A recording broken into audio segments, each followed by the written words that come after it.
by about day 3, I was thinking, flipping heck, I have 4 more days of this. Oh, I must be relaxing. So, hang on, that photo you posted of you and relax, that was in the first 10 seconds, was it? Yes. Lie down on sunbed, take photo, create evidence, and then move on. Sorry, I just wanted to ask, that tension, did you mean for you or for the family? Yes. Or both? Everybody, the waiter. Antigua, in a way, this is going to sound a very strange thing to say. In a good way, I was really ill for the first 3 days. Okay. And I know he really wants me to, well, he did want me to be there before we went.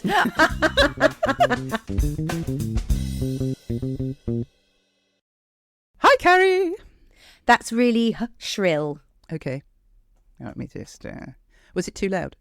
It was just sounded a bit mental as the first thing. What, me? It was a bit, Hi, Carrie.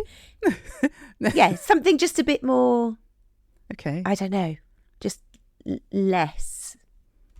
Hello, Carrie. Maybe more. I'm doing that water skiing thing. You fall forwards and you fall back. Yeah. Right. Find the balance. Find the balance active point. Hi, Carrie. Hi, Nicky, and hi, everyone. Thanks for joining us today. How are you doing? I'm really lovely. Oh, we said we weren't going to... No, you are really right, lovely. I am really Okay. lovely. I'm feeling really lovely. Oh, Hi, my Carrie. God. Right, start again. Okay. Hi, Carrie. Hi, Nicky, and hi, everyone. Thanks for joining us today. So, Nicky, as you know, I've just got back from my holiday. Mm-hmm. Yes. And? Well, I have a lovely tan, as has been commented on by people. I know, I've seen it. Oh, but, it's thrown up. I think that's something I'd really like to talk about today. I don't know what your experience of holidays are, because I can... Well, as you know, and you pointed out in one of the podcasts, I did go on a very lovely holiday recently. You so did. I'm sure we can find something to plunder amongst all this. Yeah. So I've just spent a week in Tenerife, and I think one of the things that I have I haven't just discovered it, it's something I've known for a long time. So my husband and I have very different ideas of what makes a holiday, and he's very open about it. He wants to, I think his ideal holiday would be to go somewhere where you can sleep in, roll out of bed and walk a few meters to get some food, to walk a few meters to lie on a sunbed, and all you do is stay on the sunbed all day reading and dozing, other than to walk a few meters to get food, and then have an evening meal, and then have a pretty, early night, because he really gets into his reading and he just completely downs. That sounds just up your street. Oh my God, it's like...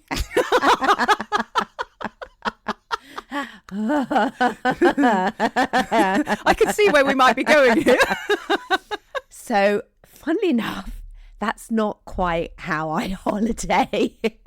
But I love the sound of it, in principle, because I'm so busy all the time, and I get to when I think, oh, I can't wait. And I always say these words, I can't wait to just stop and relax.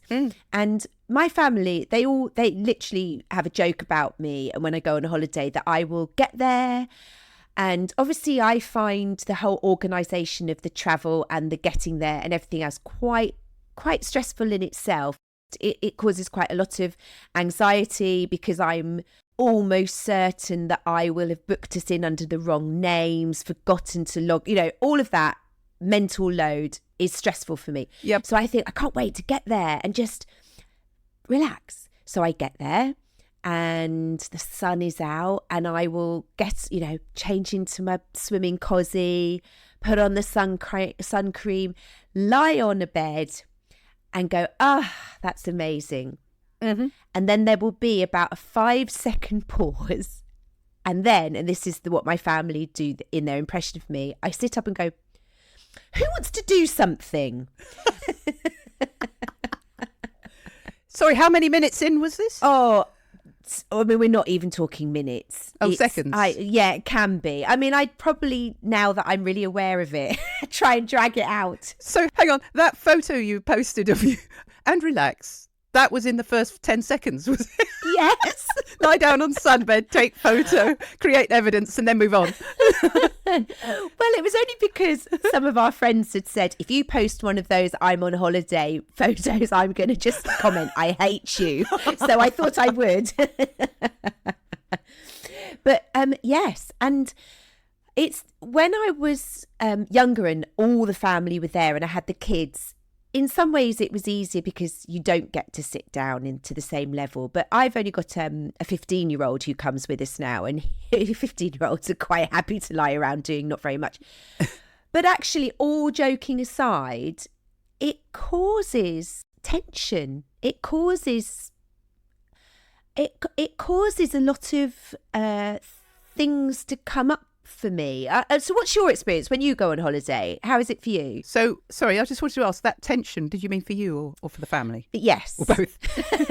Everybody, the waiter. Yeah, I think, yeah, but it causes internal tension for me because I really try to stop. I do enjoy reading, and I can enjoy a couple of hours reading a book. That's not a problem, but I cannot just be. Yeah. So, I'm better off travelling than holidaying. If I'm travelling, I'm fine. Yes. If I'm holidaying, Yes. that's where it doesn't work so well. But I know that my husband really loves it, and I know he really wants me to. Well, he did want me to be there before we went. Yes, that may have changed, of course. I think he was probably not so sure while we were there. So what about you? What's your experience of it? Yes. Well, okay, so I've had, of course, 12 thoughts at once. So the first thought is, I think I'm incredibly lucky that... Yeah. Or I've selected very carefully, which sounds like I'm having a go at you. I'm not. No. So I'm very lucky that my wife and some of my previous partners all like doing active stuff. So we've had that in common. And as you know, my partner goes skiing once a year, which is great because I stay at home because I don't want to go skiing anymore. It's not my thing. Windsurfing's my thing, as has been mentioned. So we both go windsurfing in September, but she goes skiing on her own in January with her family. Yeah. Which works really well because then I can potter about in the house and it's just me and Pebbles the cat, and we sort of knock about and I can leave stuff out if I want to. And so I get some space and she does exactly what she wants to do and she doesn't have to worry about me, and it works really well. And then when we go windsurfing, we basically lie on the beach all morning, and then the afternoon when the wind blows, the wind being called Eric in Vasiliki, it's manic activity for a certain amount of time, depending how long the wind's blowing. And then you just collapse in the bar or on the beach again, and it's so you get that blend of the two things going on, and you know pretty much, even if the wind's not blowing, there's still things you can do out on the water. It's set up that way. And so for me, that works really well. The other holiday that I really love, like you, is travelling. So we have done some sort of epic trips around the USA and things. And so I think finding a way through what works for you, and maybe this is a template. Okay, so you had a week, didn't you? Yeah. So was a week too long? Yes and no. I think by about day 3, I was thinking, flipping heck, 4 more days of this. But then by the end, I think, don't know whether I'd had a bit of a reset, but I was thinking, okay, I'm starting to adjust to this a bit. Yes. But I wasn't sad to come home. Yes. I don't know about you, but because I love being busy and there's always stuff going on in my head, always, I kind of don't want to meditate. I don't want to do my hypnotherapy tapes. I just want to keep chugging away with the motor. I don't want to stop. I don't want to do any of those things. No, don't make me stop. And actually, when I do and when I meditate, I feel great. And I feel calm and all those lovely things you've been talking about. And there's an element of that with the holiday is sort of being able to get through the first bit where it's all you're still churning, your mind's still going, and to get to the point where I'm switching to me.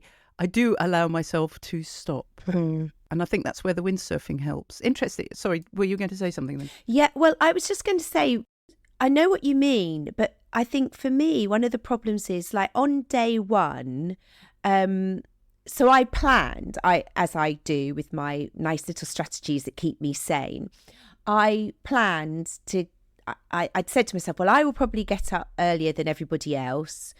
I'll go for a run. So I took my running stuff and I went out running. And that first morning, it was great. I did the running. At the resort that we were staying in, they did a yoga class. So I went to the yoga class.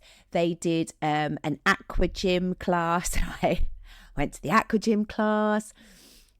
Yes. Well, you didn't mention all these things just well. So by the way, here's the interesting thing. So I had a plan for day one.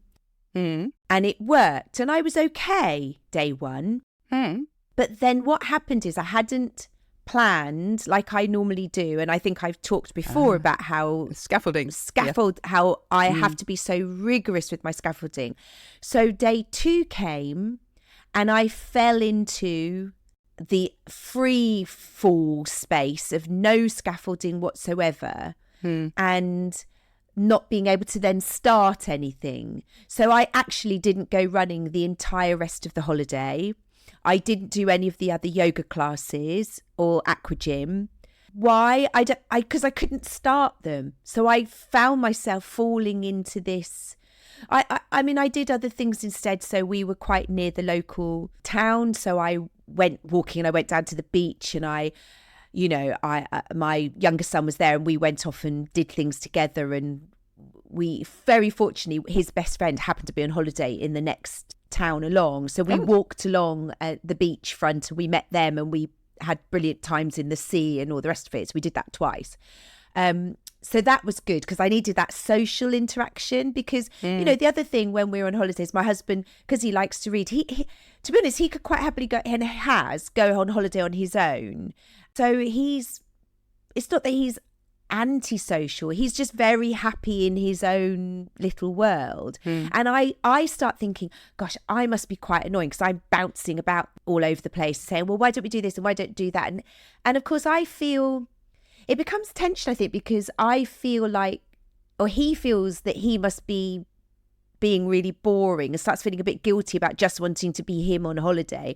I start feeling sort of a bit, not resentful, but I feel a bit, well, yeah, maybe I do feel a bit resentful and a bit, oh, come on, can't we just do this? Can't we do that? But he does join in things and do things, but it's his holiday too, and so it's just really difficult. And so I end up sitting on the sunbed and I notice that my legs are going, my feet are jiggling, my hands are fiddling, I'm tapping, I'm verbally sort of going and all those sorts of displacement activity that so it's you want to be doing something else, and so you do these little movements to sort of deal with it, which is very ADHD, isn't it? It is.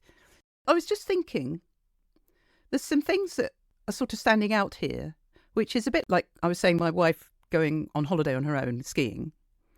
Is there some way that you could give both of you what you need? I mean, the thing that stood out was the fact that your son's best friend was just down the beach. And maybe it's going on holiday with another couple or something, not with, but maybe not. Okay, but some way that you could get your interaction without him feeling boring or guilty or whatever, and without you feeling resentful or whatever else you might be feeling, because you both recognise that you have different needs. And it was interesting to me because when you said about the scaffolding, or when you said about the activities on day one, and that went really well, that I wonder if you've got a programme running that on holiday you're supposed to not have scaffolding. It should be spontaneous and it should be nice and relaxed and blah, blah, and not what you do when you're not on holiday. Because I think a lot of us have that programme, including me, that there are rules about what you do on holiday. Yeah, I think you're right. That's a really good point. And they're subconscious. They're going on in the background. And so as we know, when we're aware of those rules, we can decide if they're working for us and if they're not, what we can do instead. Any thoughts? Yeah, that's a good point. Definitely, I must be relaxing. I mean, I even took, no, I didn't take work with me this time. I have done in the past, but I'd thought to myself, oh, this is a really good time to do some sort of creative work about my business and all of those sorts of things that I want to do that I don't get time to think about because I'm too busy doing everything else. I thought, oh, this would be a lovely time. But then I don't do it because, partly because I haven't got any scaffolding and I just can't start it. So I just fall into this sort of like zombie state. Okay, so you've got this very recent example of what happens when you don't have any scaffolding. So could you have the ground floor scaffolded so that, or half the house or something, so you have some sort of minor scaffolding that helps you rather than the full scaffolding? Well, one of the things that worked well is I met this nice family. Yes. And so I found myself, I would chat to them, and then in the evenings we would sit together, and that was really nice because they were good fun, they were good laugh. And so my husband and I talked about this because he didn't necessarily want to come and do the evening. I mean, they were all just silly, typical holiday resort evening activities. There was, I don't know, there was like a bingo night or a quiz night. And he was like, I'm really not fussed about. It was musical theatre quiz. So I was like, oh my God, this is me. So he said he didn't want to go to those, and I went with the other people, which was fine. And that's the thing. But actually going on holiday with another couple or another family, it's not your thing. I'd find that it's not. I'd find that really hard to manage. I could do it on my own, but I think as a couple and a family, I find that quite difficult. Yeah. So I think there's definitely an amount of balance needed. And actually, we're going away in about 3 weeks. But this is travelling. We're going to Berlin and then catching the train up to Krakow and going to Krakow. That will be fine because I can plan and do and go out and explore and all of those sorts of things. And we do then do our own things as well. So he's going on a golf holiday and I have my girly things that I go away and do. So we are both quite independent and we do enjoy our own things. Yeah. It's just this stopping sort of holidaying rather than travel holidaying that I had problems with. I mean, how did you find when you went to Antigua? I've got a note. I'll come back to that. I just wanted to ask you about whether, because you're doing these other things independently, how much have you got invested in the holiday with your husband? It's the holiday with your husband. And we were talking about the rules for holidays. Is there something going on about it's got to be perfect, it's got to be great because this is the one that we have? No? Okay. I'll move on from that then. No, we're quite chilled about that sort of thing. In fact, we were both like, because it's the first time we've gone away not in the summer. We thought, let's go in February this year because winter's long and horrible. And we were both saying, oh gosh, I haven't even given it much thought. So no, I don't expect it to be perfect. And it's not like it's just the two of us because my son is there as well. But I do wonder if there's something about maybe we take it a bit for granted and we don't plan it enough. And so, we probably don't talk about how we're going to make it work enough. And so we both end up feeling a bit frustrated, I think. Is your lack of scaffolding, because I mentioned it, I wondered whether it was to do with, because it's a holiday, you shouldn't have scaffolding or something, some belief. Yeah, I think it is. I also wonder if it's that, you were saying whether he was feeling he was being boring or whether you're wondering whether you're being disloyal if you go off and do all these things all the time. I'm using the word disloyal. I don't know. Something in that direction. No, because I know he does. No, we as a couple are very independent and we very much do our own things anyway. So it wouldn't be that. Okay. So what is it then? What about the lack of scaffolding? No, what is it about not putting things into place? Because it worked on day one. What do you mean? Why didn't I do it? Because I'd only planned day one, and by the end of day one, I sort of was like, "Oh, it'll just happen," but of course, it just didn't just happen because I didn't concretely plan it. And then by that time, I'd run out of scaffold, so then I couldn't put it back in. You'd lost momentum? Yeah, maybe that's the word for it. Of your normal daily life? Yeah. I wonder if there's a fear that if I stop, and this might be based on evidence, and I kind of relate to this, if I stop, I'll never get going again. I don't have a fear of it, but that is what happens. But there's not a fear. There was no conscious thing. It was a case of, plan day 1, go to sleep without having thought about day 2, not for any reason other than I just didn't think about it. Got up day 2, no scaffolding. Yeah. And that's how it stayed. Then I can't get started. Yeah. You were telling me a while back in one of our chats about when you were at uni, and that's, I think, where you started to learn about the scaffolding, because you'd wake up in the morning and you'd rearrange your pen collection and you'd do everything but knuckle down and get on with stuff. And then you realised at some point in your journey that you need to sort yourself out the night before so that you're ready the next day. Is that a fair summary of what you told me?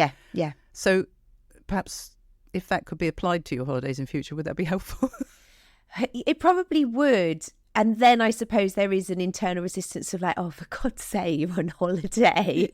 I know. And that's why I'm talking about the half scaffolded house. Yes. So I don't know. Maybe there's something in there that you could do, like a morning activity, or or something to get you going. Oh, because of transitions with ADHD minds, we're not great at transitions and getting started. So if you have one thing, would that then give you impetus for the rest of the day, do you think? Possibly. And it also makes me feel better about, or not better, that sounds like there's a judgment on it, and there isn't, more able to sit down and relax and read a book in the afternoon because I've done things. Yeah. I mean, I suppose the other thing that comes into that is that I don't drink as a rule, but on holiday, you end up having a couple of glasses of wine. No, I'm not a, big drinker or anything, but I'll have a few glasses of wine.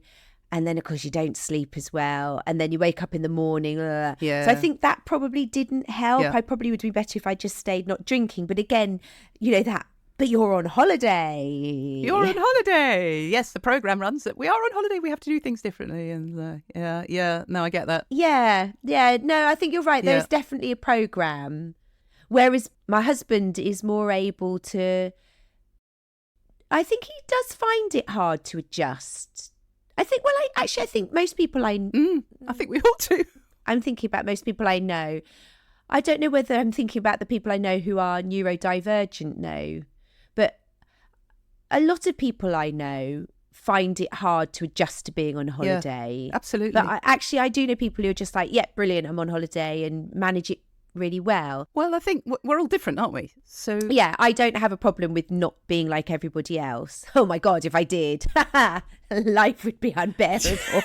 Well, I think I've made a virtue of being different from everybody else. Yes, perish the thought I should be normal. Yeah. So no, I like being different. I like being a windsurfer. I liked being a motorcyclist. I like being a dispatch rider. Gay, all sorts of things. I do like being different, although I want to fit in. There we are. There's the ADHD conundrum for you in one sentence. Similarly with, I want to have, I want to be free to do what I want to do, but actually I want structure. But then I don't want the structure because I want to be free, but I need the structure. And it's the never-ending cycle, really, isn't it? That is the thing.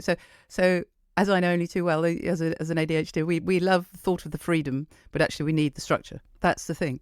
And the structure is really helpful and beneficial, but we rail against it. Yeah. We don't want it, but we do. Exactly what you just said. Yes. So you asked me about Antigua. Yes. Well, Antigua, in a way, this is going to sound a very strange thing to say.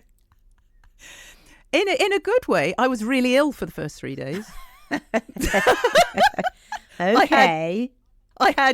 I had the chorus cold that we got in America. Okay. And so when we arrived on the Sunday evening, I really didn't feel well. There's a photo of me on Facebook and I just looked really spaced out. And it's like, ugh. And we were sitting outside in 28 degrees or whatever it was. And I was sweaty and it was horrible. Anyway, I woke up the next morning. I say woke up, barely woke up. And I felt dreadful. I felt polaxed. Worse cold, much worse than COVID. It wasn't COVID, but I took a test with me. But it wasn't COVID, but it felt like the worst. It was like flu. And I stayed in bed all day and I was dosing myself up with the umpteen things that I always dose myself up with and so on. to the point where my wife had to bring me a Red Cross parcel food with some roasted veggies for dinner in a little takeaway thing. Oh. And she went out for dinner on her own. I ate them and went straight back to bed, and I just felt dreadful. Next morning, 50% better. It was unbelievable. It was like a little miracle. And it lasted 3 days, which was phenomenal. I was very, very chuffed. And then... And how long was your holiday in total? It was 10 days. Okay. So I had 7 days where I wasn't ill, basically, or just residually, just a bit of a sniffle and so on. And so I stayed in the room in the air conditioning pretty much for 3 days. I think I went down to the beach. I may have gone down for 10 minutes on day one, felt so dreadful, dragged myself back. My wife had to get me off the sunbed. I couldn't even stand up, so I went back to bed. And the next day, it wasn't quite so bad, but it was blooming hot. And I'm not really good with heat, but I stupidly hadn't really considered this. I was genuinely thinking more about my wife needing a holiday at that stage. And we were going to do a road trip to Florida and all this kind of stuff. And then I said, "Oh, would you like to go and lie on a beach in the Caribbean?" And she said, yes. So that's what we did. And I hadn't looked at the weather forecast. It was most unlike me. And the minimum was 28 degrees. At 4 o'clock in the morning, it was 28 degrees. Wow.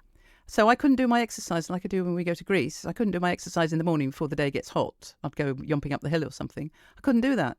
And so in the end, we did manage to figure out a way to get some sort of exercise by walking down the beach and down the road, but it wasn't my normal sort of stuff. And so on about day 2, so it would have been about day 4, once I was feeling better, I started to feel really claustrophobic and trapped. And I knew she was having a lovely time just lying on the beach in the sun. So I would go down and spend some time down there to be sociable and sort of sit with her, and then escape back to the room for lunch, and then go down for an hour or so in the afternoon. And then it felt like I was escaping back to the air conditioning. It was really interesting. And then I'm in the room, so I'm feeling trapped and not sociable. So suffice to say, I won't be rushing back. And it's nothing about Antigua itself. And apparently it's one of the least humid islands. So goodness knows what the others are like. I've been to one years ago, but that Dominican Republic, that wasn't quite the same. And I just felt the opposite of free. I was relaxed. In a way because it was warm and I wasn't doing very much. I was reading a lot. Because I wasn't completely well, that was that's why I said it was kind of a good thing in a way, because it made me stop. But it's not how I would choose to spend my holiday. If I were going to do, or next time I'm doing a holiday, I'd much rather do the windsurfing or the travelling in America or even around Greece or something. I've done that before now, and I found that really lovely. I don't need to be going to, historical monuments and that sort of thing. Just moving. Yeah. Just travelling, seeing things, experiencing, talking to people, listening to people. What do you think? Well, first of all,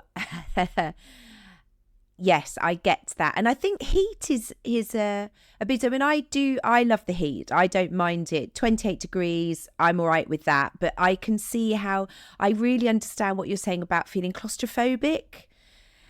Because I like to be able to get out. I'm an outdoorsy person like you. And to have that sort of, you can feel. And I think sometimes if you're on a resort, you do feel a bit, I'm just here now, and you don't have access to your car. You don't really have access to necessarily lots of public transport and to go anywhere and do anything. So I definitely get that. Did you feel did it mentally or emotionally affect you at all? Because I feel that when I'm in that sort of situation, I'm on a holiday, and then I end up thinking, I'm not having such a good time because I'm discombobulated. I'm all sort of out of sorts. I'm tapping and flicking and twitching, and I don't feel relaxed. I then really berate myself because it's like, for goodness sake, you're on a holiday. Come on, be grateful. Be grateful. Enjoy yourself because you've spent money on this and it's your holiday. And I don't know. Do you do that? Do you put that pressure on yourself? I'm trying to think back. See, this was the first time that I've felt this way, possibly ever. Certainly recently, because I'm lucky enough to have the sort of holidays that suit me. Yeah, if you see what I mean. Because I'm lucky enough to have the partner who wants to do the same things, and because we've got that windsurfing element in there, or supping, or whatever else we happen to do if the wind's not up. I know in the afternoon, so it's the opposite of what you were saying about the morning. I know in the afternoon I'm going to be doing something physical. Not as long as I'd like because of my health condition, but I can go out and do something. And so in the mornings, I'm quite happy to relax because I know in the afternoon I'm going to have that thing going on, whatever it is. And, oh, that's interesting. I've got permission in the mornings to not do anything. Isn't that weird? That's literally just come up. I'm allowed to not do anything in the morning. Oh, there's a value here. This is my mum. This is my mum, who was always busy, and would tell you she was always busy. I'm always busy. I'm always busy, and I won't be beaten, and all these things, all these programs. And because she was my mum, she was kind of massively important to me and huge influence on me. So I think there's a motor thing coming from my mum inadvertently. Bless her, she didn't mean to, but because she was always busy and never stopped, except when she was on holiday, interestingly. So I have permission to not do anything in the mornings because I know I'm going to be busy in the afternoon, enjoying myself. So that doesn't really answer your question directly, but there's something in there, is there? Yeah, there is actually. That is interesting. And I think you're right. I think if I had something planned in the afternoon, I would probably be all right to know I could chill in the morning.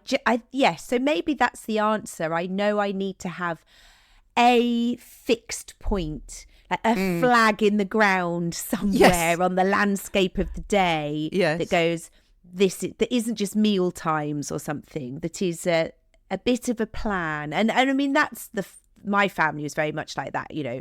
Even to this day, my dad was right, says to my mum, right, what are we doing today? Or it's all structured. Yeah. I think there's also possibly something about going on holiday with children that I'm not used to just sitting down and doing nothing. You know, having my oldest son's 28 now. So for 28 years, I've been holidaying with children who are like, Mum, come in the pool, come and do this, let's do that. And you've got to keep them entertained. Whereas a 15-year-old, you don't have to. Yes. You know, he just sort of, I mean, we did do things together, and he is good fun, and he'll, you know, we went off and did our thing at times and played stuff together and had a real laugh. But maybe maybe a part of it is a mum thing that I'm just not very good at sitting down. And if he was just sort of lying around, he's like me, he's not very good at sitting still either. So if ever he was sitting, listening to music or whatever, I thought, in half an hour he'll be up wanting me to do something with him. So that gives me a sense of restlessness. And because we didn't specifically have things planned, like when you're traveling, like we're going here today or we're doing this today, yeah, maybe there's an element of that as well. I was listening to the ADHD Adult podcast, which is another great ADHD podcast. And Alex on that was talking about, and I'd never heard the phrase used before. And I thought that sums up better than anything how I used to feel. And it's called he described it as domestic anxiety. Oh, yes. So he said that he used to get home from work, and in his working day, he could be quite structured and organised. And then he would pull up on the drive, and he knew he was coming in to like 4 hours of complete, like, just time with my family that isn't structured. It's just this yawning, vast, I'm saying like abyss. An abyss of family time. They're not positive words. But this barren landscape, time-wise, of time with your family. And at the end of that is, and then the children go to bed sort of thing. Yes. And he described that as having, he called it domestic anxiety, and he ended up having to put some structure into that of like, I will do this for an hour, and then I will go and do this, and then I can do this for half an hour with the kids, and then I need to do this. And that's the only way he could sort of manage it. And I'm really paraphrasing what he was saying, but it really resonated with me. And I know we're sort of going slight off topic from holidays, but it's a similar sort of thing, as I said, about being, maybe it's a parenting thing. But I used to feel that with my children, that sort of, you'd get up in the morning and just like, I've got the whole day with my children ahead of me, or I'm coming in and I've got the whole evening at home with my children. And that was when I really latched onto this scaffolding. You know, like you said, there were elements of it that I put in place at uni, not very successfully. I learnt more when I was teacher training, and you have to be quite organised, and I had a good mentor. But it was really when my late husband died, and it was just me then and the children, having to sort of put some signposts along the way to sort of demarcate the day. Otherwise it just went on, and it was absolutely this social anxiety. So linking it back to holidays, I do wonder if there's an element of that, of just sort of, I've got this whole day of barrenness with no flags in the ground anywhere along it to demarcate the time, and it makes me feel quite anxious actually, especially if I know that I've got a child potentially to look after, even though they don't want to be looked after. Someone I know has a thing about not being able to decide what to do when they've got a whole day at the weekend, and they look forward to the weekend, and then they get there and they can't decide what to do, and it becomes a stress. And so it kind of links with that, I think. It's having lots of options and none of them standing out, because we've got this horizontal menu in our heads. So instead of having these sort of vertical hierarchy, neurotypicals apparently have, where there's a pecking order and an obvious what should I do first kind of thing, or at least fairly obvious. For the ADHD mind, everything, it's like a menu. You want everything or you don't want anything. It's all equal. And that's what happens with time. And so if we don't have those flags that you're talking about, the markers, it becomes tricky to decide what those flags should be, where they should be, and then we're spoilt for choice, and then there's overwhelm. And then if we do decide... And you don't even know where the flags are. Or what they are. Exactly. So I've written down, kids, demanding, ? Are kids demanding? Having kids, is that demanding? Yeah. Yeah. So having a job is demanding. What was I watching the other day or listening to? And they were saying that having a child... Oh, it was on Diary of a CEO. She was talking about sex, and she was saying that having children adds at least a 40-hour week to your 40-hour week, at the very least.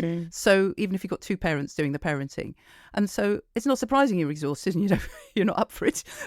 So that was what she was saying. But it occurred to me that having children, I think terrifying might be a strong word, but I find it makes me very uncomfortable to think of having to sort of entertain another being in the world for a full day. It sounds like, oh my God.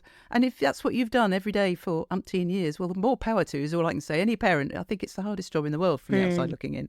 I mean, I've been a child, so I know it from that point of view, but it's, I had parents, but it just, I literally don't know how you do it or how you've done it. And so if it's got some fallout from all of that, I'm not surprised. Yeah, it's an interesting one. I think that's it. Maybe it is having those flags and thinking, you know, if I were to go on holiday, and I say if, because I think we both came home like, ever again, we need to rethink our holiday choices. No, traveling, we both like traveling. So I think traveling rather than holidays is probably the best way to do it. And yeah, I'll put my hand up because yes, I've had a thought. It's only a minor thought, but traveling somewhere where you can lie on a beach for a day or two, yes, and then move on. We've talked about that. Yeah. So that would give both of you hopefully what you want. Well, you see, we did do that one year. We hired a camper van and we drove from the top of France down to the bottom and back up for a month. Oh, brilliant!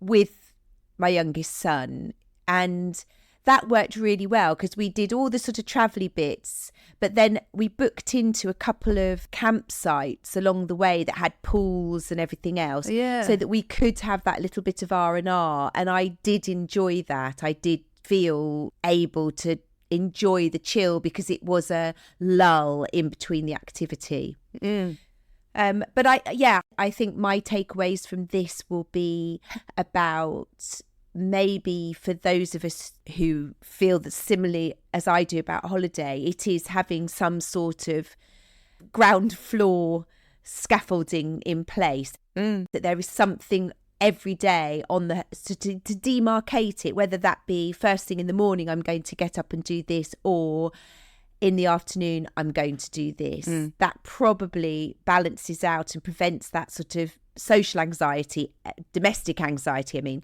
Yeah. But also the day just yawning out ahead and that inability to start anything. I think there'll be a lot of people listening who may well resonate with that. Mm. And also, oh yes, if you if you demarcate something in the afternoon, you can have a drink the night before because the morning won't matter. You can just lie there and recover. Yeah.